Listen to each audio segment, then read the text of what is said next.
সকালের দোয়া। একটি পরিবারে বাস করে স্বামী স্ত্রী ও তাদের ছোট্ট মেয়ে আরিশা।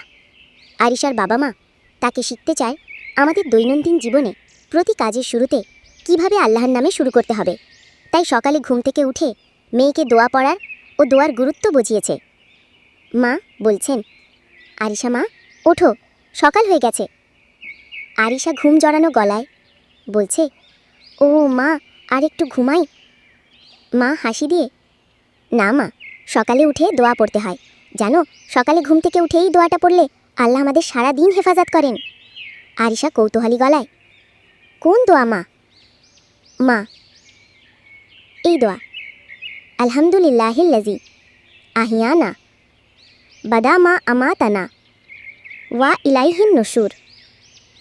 মা, বাংলা অর্থ, এর মানে হলো সব প্রশংসা সেই আল্লাহর, যিনি আমাদের মৃত্যুর পর জীবন দান করেছেন, আর তার দিকেই আমাদের ফিরে যেতে হবে। আরিশা হাসি মুখে, আচ্ছা মা, আমি আজ থেকে প্রতিদিন এই দোয়া পড়ব। মা, আলহামদুলিল্লাহ মা, এই দোয়াটা আমাদের সুরক্ষা করে, তাই কখনো ভুলবে না। বন্ধুরা, ভিডিও ভালো লাগলে সাবস্ক্রাইব